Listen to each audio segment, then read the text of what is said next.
Welcome to Sports Geek, the podcast built for sports digital and sports business professionals.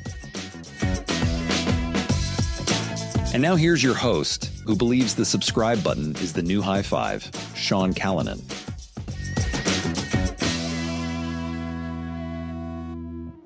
I'm Sean Callanan, and welcome to episode 411 of Sports Geek. This week I catch up with Andrew Yaffe. He's the CEO of the YouTube sensation Dude Perfect. Thank you very much for listening to the podcast. I really do appreciate it. You might be listening to it on Sports Geek HQ. Thank you for those who are listening. If you've listened from episode 1 or you're a new listener, if you do want to dive into the back catalogue, and it is a little bit intimidating, you might want to check out our throwback series. We're taking select snippets from our archive and just providing a little short little appetizer of the podcast. They come out weekly. Check out the throwback series. It's a great way to test, to have a little taste of that episode. Then you can dive back into the full episode. I'm really lucky to be chatting with YouTube superstars like Dude Perfect today. I'll be honest. I reached out to them. I'm a long-time watcher and subscriber, but also we're starting to make a foray ourselves into YouTube. Sports Geek on YouTube. We're starting to put the interviews and some shorts on YouTube. If you have not subscribed to Sports Geek on YouTube, I'd really appreciate it. We're learning some of the ropes that creators like Dude Perfect have mastered over the past 15 years. So I'd really appreciate if you check it out. I'd love your feedback. We'll be putting up all the interviews currently now, and we're even putting some of the archive interviews up there. Lastly, before we get into the interview, I love working with podcast listeners. So I don't just do podcasts. That's not my full-time gig. My full-time gig is helping under-resourced teams deliver more for their fans. So if your team needs help understanding how they could tackle particular platforms, develop new content ideas, work out new sponsor activations and how they can work from a digital space, that's what we do at Sports Geek. You can contact me at Sean at Sports Geek HQ is the easiest way, via email, or you can reach out to me via socials at Sean Callanan, or hit me up on a link on a DM in LinkedIn. You know, people always ask when's the best time to work with me and engage. I don't like waiting for the off season when there's a lull, because guess what? There's no lull. So now is the best time. So reach out now. I'd love to chat with you. But please enjoy my chat with Andrew Yaffe from Dude Perfect.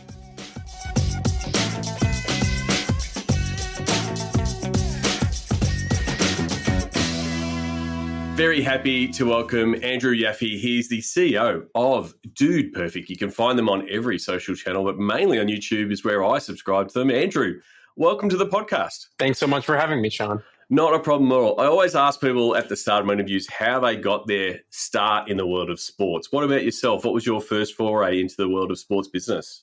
Yeah, I started my career in high school as an intern in the National Football League's officiating department. And my job as a summer job was to clean their supply closet and mail the NFL officials their penalty flags and their jerseys. So actually up there, I have a number of official NFL penalty flags that I borrowed from the supply closet, I guess, almost 25 years ago.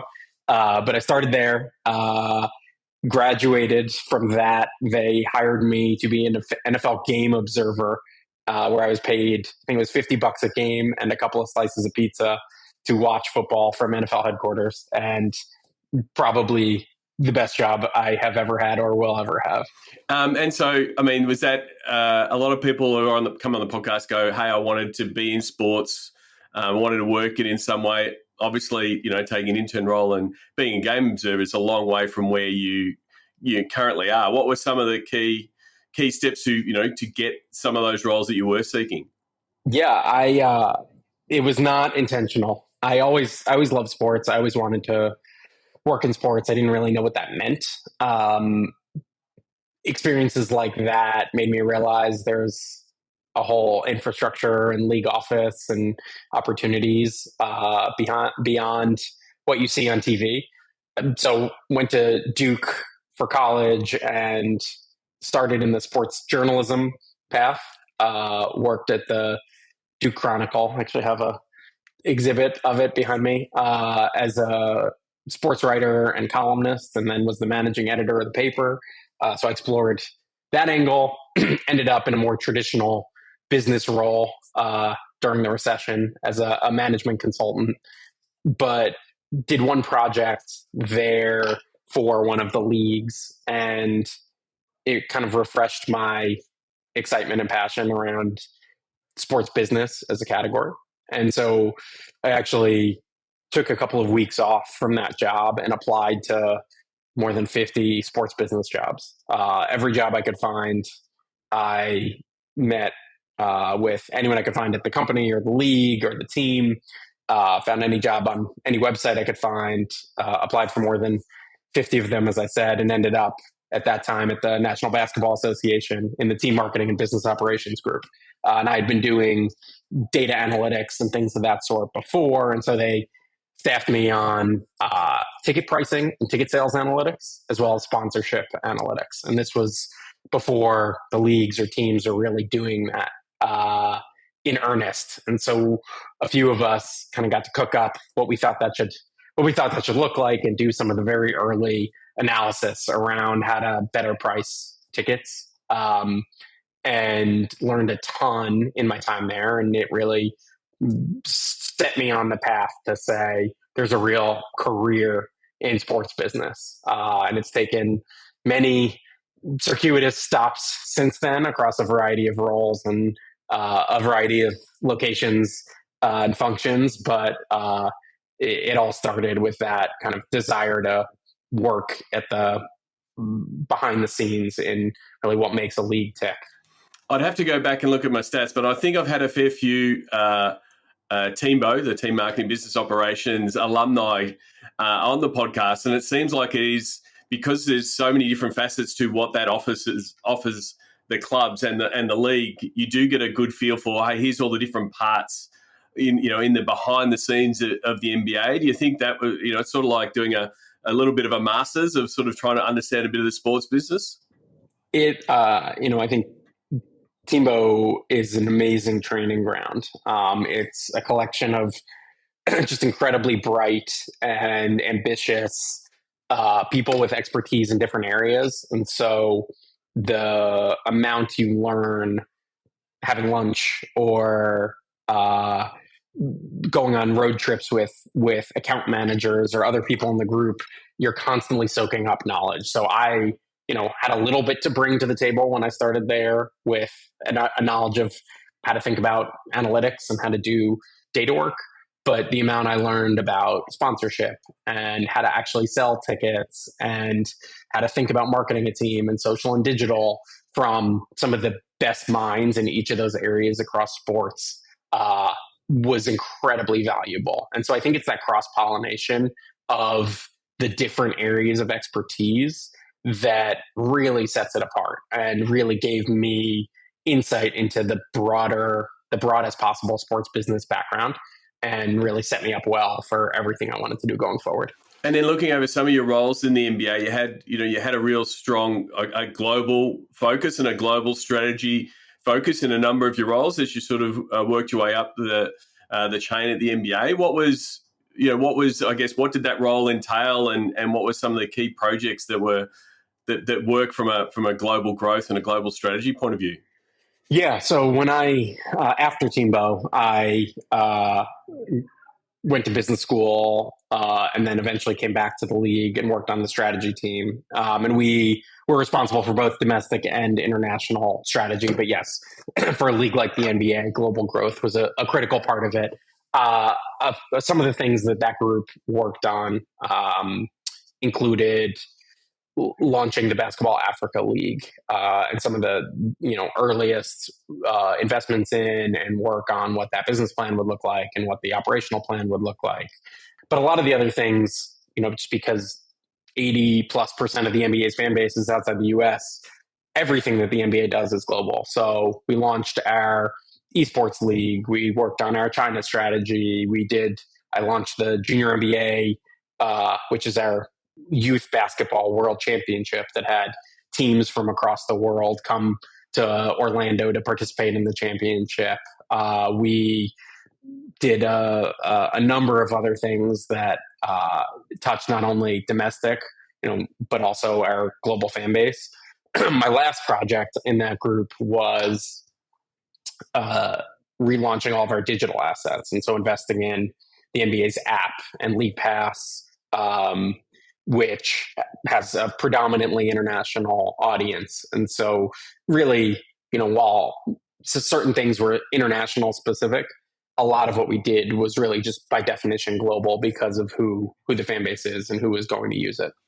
And part of that was under the tutelage of Adam Silver, who was a big proponent of snackable content. The quote of people will watch a little highlight and then they'll be drawn into the larger game. As your role developed from the global to being that social digital content focus, how good was it to have, a lot of the times we have the conversation of trying to get that buy-in and, navigate, dodging all those media rights that you have to do, but sort of having that full steam ahead approach that sort of Adam gave you, how did that enable you to really fuel that growth, especially from a content point of view? Yeah, I think the foundation that the NBA had built over many years was incredible, and that I could lead an organization with such expertise and such experience and such a big audience on social really gave us a lot of room to continue to experiment and take risk and innovate because we were so good at the core of it. We had really meaningful followings. We had really meaningful revenue bases. We obviously had to continue to invest to grow those, and it wasn't easy. But because we were so good at the day-to-day, it allowed us to take some of the bigger swings and think and do some of the more fun and innovative and creative things. And I think that's something, Adam was also very passionate about, was continue to push, continue to be first, continue to identify ways to grow the audience and grow our business via social and digital. I mean, you mentioned the word innovation, and sometimes that appears in a title and people will talk about it on stage, but there's the idea and then there's the execution. What did innovation look like for you at your time at the NBA? It looked different in a few different periods. At one point, I was the head of innovation, I think was my title. I can't remember exactly. But the way we defined it was entering new business areas. And how do we take the brand and the assets of the NBA and go do new and exciting things that are valuable to our teams, our owners, our players, all the stakeholders in the ecosystem. And, I think there's sometimes organizations can get trapped in shiny object syndrome of doing something that looks cool or chasing whatever's in the headlines. Like, I think we tried to stay very grounded in what do we think will drive long-term value to the business over time? What do we think will more passionately engage our, billion plus audience?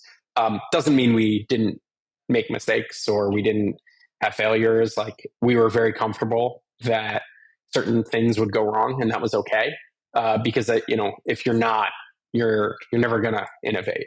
And so that was, I think, from the innovation group's perspective, when I was running the strategy group was at one point called the innovation group.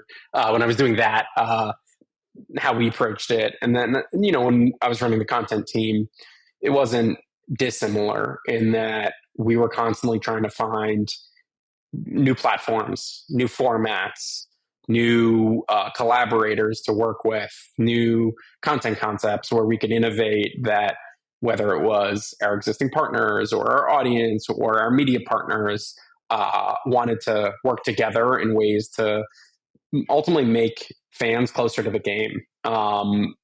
We had a lot of room to experiment. And so one area, one example from the content world is youth sports and pre-NBA basketball was just very popular. And 15, well, no, 20 years ago, NBA TV broadcast LeBron James versus, I think it was Carmelo Anthony in high school, and it was a big deal. There hadn't been as much engagement from the NBA with youth basketball for many years, but I and my team went out and we got the rights to stream Victor Wembanyama's games when he was not yet in the NBA, in the French Pro League, because we knew what kind of talent he was going to be. And there was no, I think that was a great example of, we had an idea, we figured out how to make the business case work, and we went and we did it. And the year before Victor was in the NBA, he was the 8th most viewed player on the NBA's digital assets as a French professional. And I think it just showed the ability with our scale to drive awareness of someone like him. And same thing happened. We launched a whole platform called NBA Future Starts Now, that featured all of the up and coming future superstars of the league. So Cooper Flagg, when he was in high school, was a big focus of the platform. And, just this weekend, I know they broadcast Bryce James's games from a Nike league. And so it's, I think, just an example of something that started as a bullet on a whiteboard and eventually became a real new content platform for the league. Absolutely. I mean, it's following what the film studio is doing of how do you expand the universe. I mean, these players will eventually be in the NBA universe. That's right. You are currently now CEO of Dude Perfect. Only nearly 5 or 6 months into the role now. Tell us why the move, and yeah, I guess that's the starting point, because I'm fascinated Dude Perfect as a business and looking for to dive in. But yeah, why make the move now? The content ecosystem, I think, is on the precipice of a pretty significant shift. The way people are consuming content, the platforms they're consuming content, what they're consuming is shifting rapidly, and I think is only accelerating. And I saw that firsthand from how content consumption patterns were shifting at the NBA, the faith that fans had and allegiance fans had to creators and athletes in addition to their favorite teams or leagues, and the global power of the distribution platforms was just something that was really exciting to me. And, I think there aren't a lot of really well established, meaningful, big creator brands that also have significant opportunity to grow. And so when this opportunity came along, it became pretty clear to me pretty quickly that the guys that built something amazing, this incredibly deep, long-standing connection with an audience, but also had really just scratched the surface with what the opportunities are, and where the content ecosystem and and content consumption patterns are going. I think we're as well positioned as anyone to take advantage of those. And that's really exciting. I went from, I used to say at the NBA that I ran the largest sports account on YouTube. We had 20 million subscribers. Realized I now run the largest sports account on YouTube. We have 61 million subscribers. And that's just an amazing foundation from which to build. The fact that we have the largest sports account on the largest streaming platform, and sports is one of the largest categories, if not the largest category in that platform. We're just incredibly well positioned to continue to grow there and elsewhere.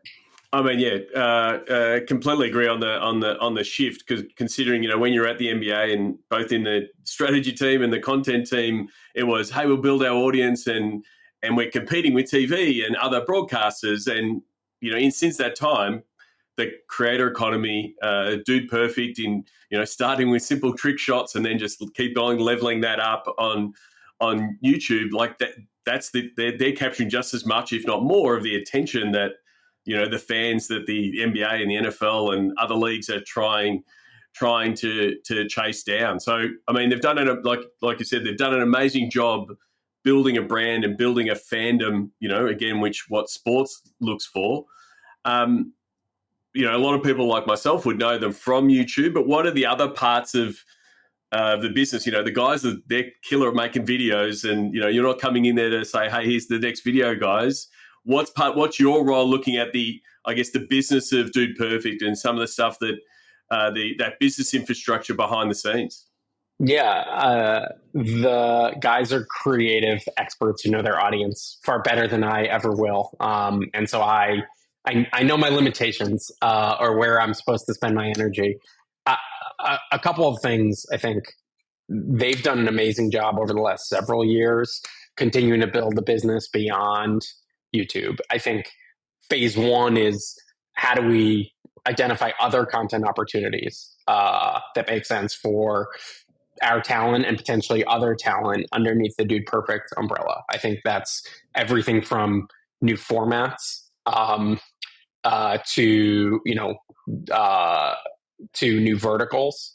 There are certain content areas where the guys are experts and passionate, and we have a huge built-in audience already that we haven't created dedicated content, and I think we have opportunities there. Some natural, gaming. We've just announced we're relaunching Dude Perfect Gaming, which is a big category for us and one we're really excited about. But I think there's several others that could include things like golf and the outdoors and several others in the sort of new verticals. There are new formats from long form to podcasts to others that I think we're evaluating what opportunities make sense for us. So I think there's that path. But the second that I think we have a lot of opportunity in is really new business lines. And again, the guys have been doing a lot of these over the last few years, but we really want to look at how we can continue to invest and integrate and build on them more. But we're doing our 5th live tour this summer, and we'll be in front of north of 250,000 fans this summer, which we're really excited to do across more than 20 cities in the US, and for the first time, 6 cities in Europe. And it's just a great example of a brand extension that over the last several years they've built out and just continues to expand and grow. And so that's one example. We have done a number of toys in the past, and it's an area that I think, given our younger audience, is an area that there's continued opportunity to invest in and grow. We had the top-selling board game in Walmart over the period where we launched. We're going to have a number of new. This past holiday season launched a bounce house inflatable category at Walmart as well. That's been really, really exciting, and our fans have loved. And we have a whole lot more to announce there over this coming summer. But I think there's a whole range of products beyond that in the consumer space. We have a great deal with Body Armor and have collaborated with them on products that have sold incredibly well. And we're soon to announce our next collaboration with them this spring, which we're really excited. It's a fun flavor coming soon, but that's one that's, I think, near and dear to us. And so I think they're just examples of, there are a lot of things where, given the size of our audience and the affinity and resonance and consistency of our brand, we can find products that we truly believe in and experiences that we really think make sense for us and our talent. And lots of brands want to work with us to identify ways to, get consumers those experiences and products. And so those are, I think, some of the near-term expansion opportunities for us outside of the YouTube channel. One of the things I wanted to ask, because a lot of the creators, come from the content first, platform first, get their data from the platform. But, if you look at the sort of the traditional sports, it is ticketing based and data based, and you're analyzing that. Was there a case of sort of seeing what best practices you could bring from the NBA, from the league level that are, what's our data look like? What do we know about our customer? How do we own that data? Is that something that's like, again, another opportunity to, like better know your audience to make better decisions, all those different bets you want to make? Yeah, and I think the way I think about it, we think about it, is the more information you have, the better decisions you can make. We want to know what markets should we go to for our tour, and where do our fans want to see us. We want to know, what products do they want from us, and how can we help develop them. And so, I think sometimes people get scared off by the term data, but ultimately it's just information for us to better deliver on what our audience wants. And we want to be as smart as anyone in terms of our audience and what we can deliver, and don't want to be spending time and resources on things that our audience doesn't want. And so that's the lens through which I view the importance of data. But I also do think it is, if you think about our experiences or our offerings, we do want to put our audience or our fans at the center and think, okay, if this person comes to us and says, I really like outdoors content, they should have a different interaction with the Dude Perfect ecosystem. That maybe, Bass Pro Shops is a great partner of ours. Maybe they want to see more of our integrations with Bass Pro Shops, or maybe there's a different product line that we want to introduce to them than if they're coming to us via golf content, and where there's a different set of partners or products or experiences that we want to put in front of that audience. And so I do think having, how does the whole Dude Perfect ecosystem fit together with the fan at the center, is someplace we'd like to get to. We're not quite there yet. Honestly, I don't think that many sports teams or leagues are there yet. It's not easy, but I think that's a journey we're certainly starting now. And one of the attractiveness of having that, large, connected, engaged audience is having brands come to you and say, Andrew, we want to reach that audience. It's an audience that we have trouble reaching with. What are the steps that you take? Because it's, someone could always come with a big bag of cash, but you also got to protect, your fan base, your consumers. What are some of the things that you do to sort of, I guess, sense check those brands, but then also make sure that it is a, authentic integration?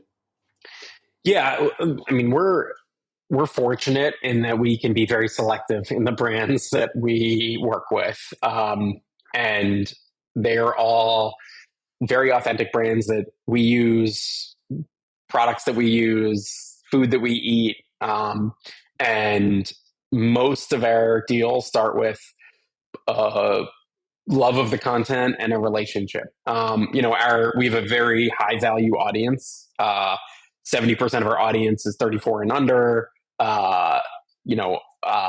Very high or above average income. Really, parents and kids, like very attractive audience for brands. And so when we're having conversations with brands, it's often less about exactly how much audience are we going to deliver, and it's more about how do we create an authentic, deeply integrated experience that resonates for your brand, that solves whatever problem your brand is trying to solve, and one that makes sense for us. So there was a video being filmed at our headquarters today that I can't get too deep in the creative, but it's for there's a very specific, the brand came to us with a very specific ask that they wanted to communicate to their audience. And we built an entire creative content plan around that. And I think that's something that there's very few scaled media brands or content brands can deliver. We have the nimbleness and the flexibility to deliver fully custom brand solutions at scale. You usually can either get fully custom creator solutions to a small audience, or things like league or team or player sponsorship to get the scale, that are far less custom and are more logo and impression oriented. We can provide real affinity and integration. So our latest Bass Pro Shops video was Tyler doing an 11-day deep sea fishing expedition to try to catch 1,000-pound marlin. Like for a Bass Pro Shops, there is nothing more. They can't get that from anywhere else, and it can get, the Instagram reel alone. I was looking this morning, reached 15 million, had 15 million views. Of one reel that was a 30-second cut of that video, and so there aren't many places that brands can get both that custom and scaled solution. And so we're trying to find, the cut against that is we can't deliver that for 100 brands. It's one of the reasons we're selective and we don't have sort of a rate card out all over the place, is that there's only a few slots that we can supply that for. And we try to get really deep, and you see we have really deep long-term partners that love that we know a lot about, that we understand what their annual goals are, their quarterly goals are, and we're trying to build the right creative to help support that. And we can do that for a dozen partners or 15 partners. We can't do that we don't aspire to be like the NBA or the Dallas Mavericks that are doing that for 100 partners. We just don't have the capabilities to deliver that custom solutioning for that many.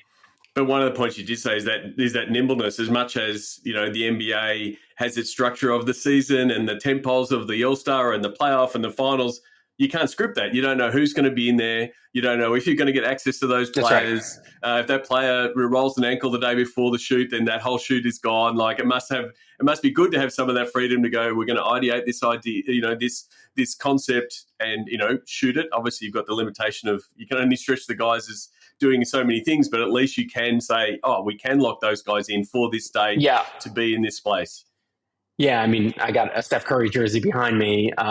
We worked with Steph a couple of months ago, and I think it's a great example where Rakuten, who's the Warriors jersey patch partner and an endorser of Steph, said, we really want to make a big splash with our new City Edition jersey that we're the patch partner of. How can we launch a high impact piece of content in mid-October, right before that jersey is revealed, to drive awareness of it? And we said, we got this, and put together a content plan with that involved Steph and Rakuten and the jersey and a whole series of kind of challenges around that. And, the core 30-minute video is north of, I think, 12 or 15 million views. And so you're talking about hundreds of millions of hours of watch time or tens of millions of hours of watch time on YouTube, as well as hundreds of millions of impressions across social, all targeted to when Rakuten wanted to launch that City Edition, the New Jersey for the season. And so that, I think, is a great example of we can target that date and we can build an entire plan around it across both our social assets, our core YouTube assets, partner assets like the Warriors and Steph Curry, and everyone can have a great experience together. And then part of that is, again, that shift of, it used to be, things would happen over on YouTube, to be that shift now of, that was, I watched that on YouTube, but then it was also being watched on Shorts. And then it was also being, rebroadcast or shared on actual broadcast. And that was the other part that I want to discuss, of how the Do Perfect team are appearing up on altcasts, or what, the college football pregame, those kind of things. Because again, traditional media is going, we want to talk to that audience. The Do Perfect are a reason that younger audience might flick the channel to turn on ESPN or a different altcast. How much of those, opportunities sort of just widening the universe for Do Perfect? Yeah, we love those opportunities because they're fun, first and foremost, and because they're authentic.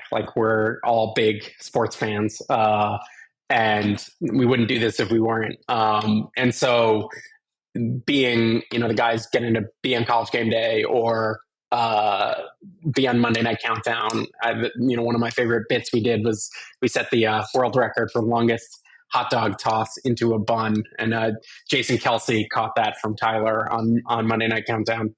Those things are just fun to do. I think they're important for us as a brand because, hot dog toss aside, I think they establish legitimacy and credibility. And I'm as big a proponent as anyone of the power of YouTube and digital and social content, but traditional still matters. Like there is still a very, very large audience that is consuming on ESPN and around NFL games. We were lucky enough to partner with Amazon to be to do an all cast for NFL games. And there is just a big mainstream audience there too. And often it's different than the audience that's consuming on YouTube. And so we really want to be where audience is. And so though, while just as the NFL or pro sports is trying to get younger and reach our audience on YouTube, there's an audience that we want to reach on traditional as well. And so I think there's often a very happy marriage of opportunity.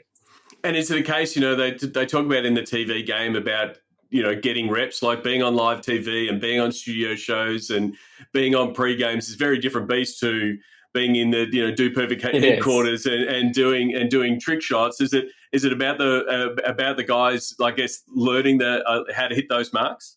No, because, I don't think we're very clear that we're never going to do a traditional broadcast. And you're coming to the wrong place if you want analytics and commentary. There are 1,000 people out there who are going to give you better analysis or analysis of the sport itself. I think what we specialize in is the fun around it and the competition around it and the passion of fandom. And so I don't think we or the guys show up to any of these broadcaster opportunities and say, how can I replicate what a Tony Romo or a Tom Brady does? It's let's be ourselves, let's be authentic, let's do what we know how to do best and make this fun.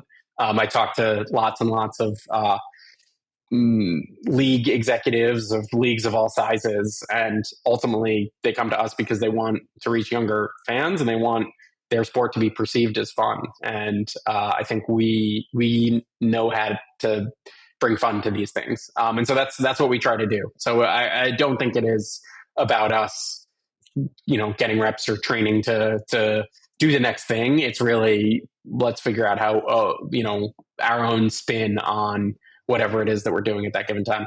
Yep. You said before you've worked with multiple content teams, different creative processes. It must be fascinating to turn up to Do Perfect and see the ideation and the creative process of the guys. What have you observed and learned just, again, standing on the outside, watching them do what they do to come up with the ideas? Yeah, I coming from the NBA where I oversaw 300 people, coming here to, our whole company is 30. It's very different. And I've been incredibly impressed by how lean and iterative and creative the team is. And it is often on the fly, a few people saying, hey, what if we did this? What if we did that? Hey, why don't you go stand over there and we'll make this work or that work? And it that is where the magic happens. And it is amazing. I mean, the founders of this company have been friends for close to 20 years and been working together for more than 15. Like the chemistry they have, the telepathy. So they know what each other is going to think is funny. They know how to play off of each other. The creativity that develops in those moments of taking an idea that is good and knowing what's going to be, how to make it great is amazing. And I think, the NBA, obviously we had very different objectives and a very different brand to manage. But the idea of just, we don't have a lot of the same infrastructure here. And I think it provides a lot more creative freedom that an idea can go from me saying something on the side of a shoot to the director and one of the guys to being shot within minutes. And, we've had examples where we're sitting around brainstorming a social idea and it goes from ideation to posted within 15 minutes. And those things are very hard to do at a brand like the NBA. Here with 30 people, it's a lot easier and in some ways more fun to do. But it's also, look, harking back to your NBA days, and we work with teams and leagues, it is also carving out that time to have that idea sessions, because you can sort of get caught in here's the next week, here's the next round of games, here's the next round of playoffs, and you never get the time to sort of step back. So sort of like the fact that, they do have that time and a bit more freedom because there's less infrastructure, but it is a really important thing. Otherwise, you just sort of end up punching the clock every week. And at the end of the day, we're a creative first company. That's and we always will be. And that if we're not nailing, our audience expects fun, bigger, new sports, new competition, and we feel the pressure, but also the opportunity to, all right, how do we build on this? How do we set another world record? How do we take the world's highest basketball shot even higher? What are all the things we can continue to do? And so that is number one priority for us, is that trusted family entertainment and that continued development. So those are things we hold very dear here. And a big part of the creator economy is that collaboration, whether it be other channels, the guys appearing on other channels appearing, guest appearances, and, the whole idea of collabs, which effectively mostly came from YouTube. And, I spoke to the guys at New Zealand Rugby when the team came down and did some stuff with the All Blacks, and they were here in my town for the Grand Prix. How do you pick and choose some of those opportunities to say, oh, we want to partner with that audience or that channel or that event? It's a great question. There's no shortage of invites to things. We try to be really selective around what do we think is a platform to do something new and big and different. And there's certain things that we'll take on to experiment or understand better, but we try to keep the bar very high in terms of, we don't want to go and show up and do the same thing that someone else is doing. It's not worth our time. It's not worth the partner's time. Again, going back to the sort of the custom solution ideas, like, I think our brand and I think our content and what our audience expects is something big and different that they've never seen before. And so we're not going to take on an opportunity unless we think we can deliver that. And, you're nearly 6 months into the role. What excites you for the future, for the next 12 to 18 months at Dude Perfect? I think a few things. One, our tour this summer. And I just think being in this seat for the first time at the tour, seeing tens of thousands of screaming fans, I think is, you just get a totally different sense for the fandom and the opportunity when you see it and can touch it and feel it. And so that is one thing I'm very excited for. So that'll be starting at the end of June and throughout July. So very excited for that. Second, getting our full team in place. I've been spending a lot of time on recruiting and talking to other potential executives about coming on board, and we've had a great set of conversations, and we've made a couple of key hires already and have a few key more in the pipeline. And I think once we really bring in that full team, it's going to really unlock a lot more opportunity and a lot more exciting elements for us. So I think those are on the content side, and then on the internal side, those would be the two things I'm most excited for. I mean, it is a case. I mean, there is so many opportunities, and small teams. You've got to really sort of lock in and say, hey, we're going to get this right, get the process right, and then move on to the next. Because otherwise, you could do a lot of things really poorly. Is that sort of your focus right now? Yes, we really do want to make sure that we're protecting and executing on the core. I would say the big focus over the last few months has been launching our headquarters. So we just earlier in January launched what we call HQ3, our third headquarters, and it is awesome. It is 80,000 square feet. It's got a football field and a state-of-the-art workout, pickleball court, golf simulator, putting green, custom mini golf course, full basketball court. It's just like a really exciting venue for us, and I think signals how permanent we are, and that how I think what our ambitions are. And so there have been a lot of opportunities over the last few months, but real focus has been how do we really make our stamp on the world with this? And so we've spent a lot of energy in we had Tom Brady and Bryson DeChambeau and Noah Lyles and Nate Bargatze and a number of I'm probably forgetting people, other A-lists, Cody Rhodes from WWE come through, and that was really the focus. And to that point is, we got to nail the core. There's a ton of opportunities. We will have time and bandwidth to get to them.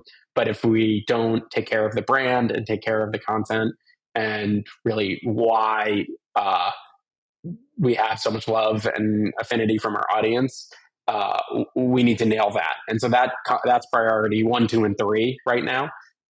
And there's a lot, as you said, there's a lot of opportunities. Part of my job is saying no or saying later, and ensuring that we're focused on the things that are going to drive the most impact immediately. Well, hopefully the data will say later is a trip down under and maybe a tour or a show down under. I'd love to see it come down here. We would love to. I'd really appreciate it taking the time. I want to get to the Sports Geek Closing 5. You would have been to a lot of sports events in your life, but do you remember the first sports event you ever attended? I believe it was a New York Mets game in the late 80s or early 90s with my mother. Terrific. I've actually been to a Mets game. It's a great place to watch a game. This was in the previous stadium, which was not a great place to watch a game. This is true. But Shea Stadium holds a very special place in my heart. You would have been a lot of different sports events. Do you have a favorite food or a go-to food at a sports event? I am a Duke Blue Devil, and the Duke basketball games will forever be my favorite sporting event. And at least when I was there, it probably is better now, but when I was there are very limited food selections. But you used to have to camp out for hours and hours before the games and then wait in the gym for a few hours before the game started. And so you hadn't eaten all day and were jumping up and down and sweating and gross. But you could sneak out at halftime and get a Chick-fil-A chicken sandwich. And the Cameron Indoor Chick-fil-A chicken sandwich is a special one for me. Very good. Running a global content business, you have things coming from all directions. What's the first app you open in the morning?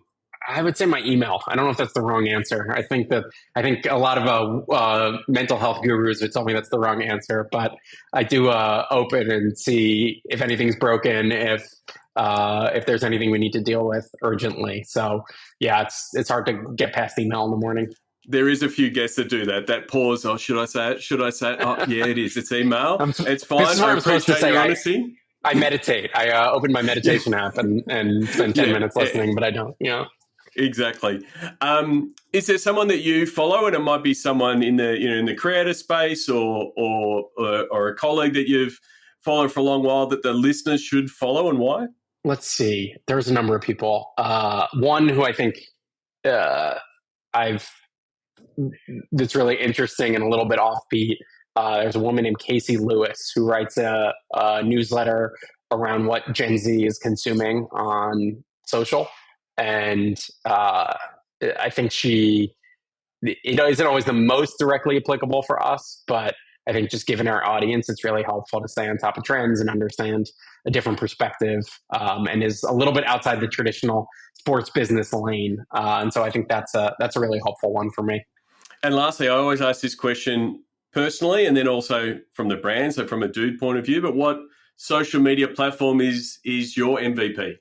It's got to be YouTube. I think the interplay of shorts and long form, the amazing reach, the global nature of it. I think it's where I spend a lot of my time and an increasing percentage of my time, because there's just so much content, especially as YouTube gets deeper into, live sports adjacent content, YouTube TV integrations. I think there's just the ecosystem there is just incredibly powerful. So it is certainly my MVP. And on that, you would have been at the NBA when people were like, sports overall were sort of awkwardly half using YouTube. Part of it was the TV rights and the media rights. And, when people talked about social, YouTube was sort of, it's just a video platform over here.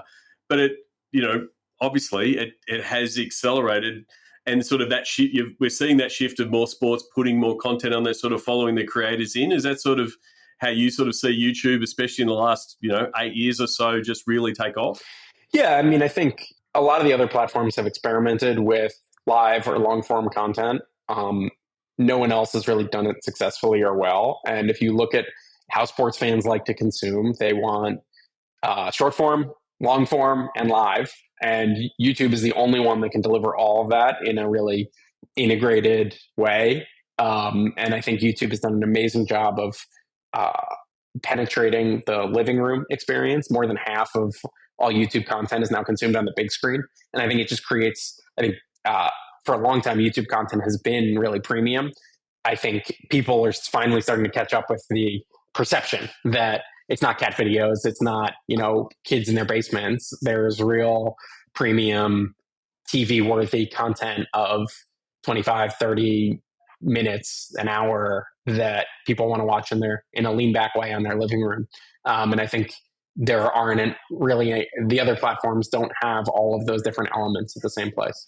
Yeah, definitely. I do think that early adoption of YouTube being on the smart TV, and that's where people are consuming it, has been a big part of that shift, and the fact that it is, yes, starting to skew older and being more accessible and being more mainstream. Andrew, I really do appreciate you taking the time. Hopefully we can connect in real life, either in my travels or your. All the best for the year ahead at Dude Perfect. What's the best way if someone was to reach out and say, Andrew, I really enjoyed the podcast, and just to say thank you? What's the best platform for them to do that with you? Probably reaching out to me on LinkedIn, I would say, is probably the easiest way to get to me. All right. Well, thank you very much, Andrew. I really do appreciate it. All right. Take care. Do you want help developing compelling digital assets and content for your fans and sponsors? That's what we do at Sports Geek. Sean can help your digital team drive more revenue and pitch exciting content ideas to your partners that your fans will love. Book a call with Sean at sportsgeekhq.com/phone call. Thanks again to Andrew Yaffe. We will have links in the show notes to his LinkedIn where you can connect with him. I really do appreciate it when my podcast listeners reach out to guests and say thank you for the insights and the time they gave on the podcast. So please reach out to Andrew and say that. And also I have some links to some of my favorite Dude Perfect videos, and also some of the videos of Dude Perfect headquarters, an absolute phenomenal facility. So check that out in the show notes. Those show notes will be sportsgeekhq.com/411. That's the episode number. You can put any number between 1 and 411. You will get a random episode. But 411 is the episode for this with Andrew. Before I wrap things up, what I want to ask is, what is your content strategy for YouTube? What is your YouTube strategy? We've definitely seen over the past 15 years a change in focus and even allowed to use YouTube. We're seeing a lot of sports teams and leagues tackle YouTube, both from a long form point of view, but then also the opportunity that your YouTube Shorts offer. I listened to Neil Mohan. I think I'm getting his name wrong. Apologies if I didn't. The CEO of YouTube at the NBA All-Star Summit. There's obviously a lot happening in the YouTube space, both with the streaming, them coming on boards with rights, but also in the creator space with people like Dude Perfect, absolutely smashing it. The data shows that more and more people are watching YouTube on big screens. I know I consume a lot of my YouTube on my TV. So if it's something you want to tackle, whether it be what does long form look like, how do we adapt a YouTube short strategy, I'd love to have a chat. I'm really bullish on YouTube, which is strange because it's always been just off to the side when we're talking, hey, what are your social media platforms? When it's one of the world's biggest search engine, the amount of people that just search YouTube for what they want. And also, I think it is one of the platforms that has a terrific algorithm to allow you to go down that rabbit hole. So that's what sports fans do. They want to show their fandom. They want show that digital face paint. They will be looking for your highlights, your stories. And if you're not there serving them, then someone else will be, whether that be in the fan creator space. So I think YouTube, if it's not at the top of your list in 2025, it definitely should be. You can reach out to me, Sean, at sportsgeekhq.com if you would like to have a chat. I love helping podcast listeners. Until next episode, my name is Sean Callanan, and you've been listening to Sports Geek. Thanks for listening to Sports Geek. Please check out all of our podcasts across the network. Sports Geek Rapid Rundown, out daily. Sports Geek Throwback, diving into the archive weekly. And Sports Geek Amplify, exploring sports technology solutions that will help you succeed. Don't forget, you can now watch interviews on the Sports Geek YouTube channel. All Sports Geek episodes are just a click away at sportsgeekhq.com.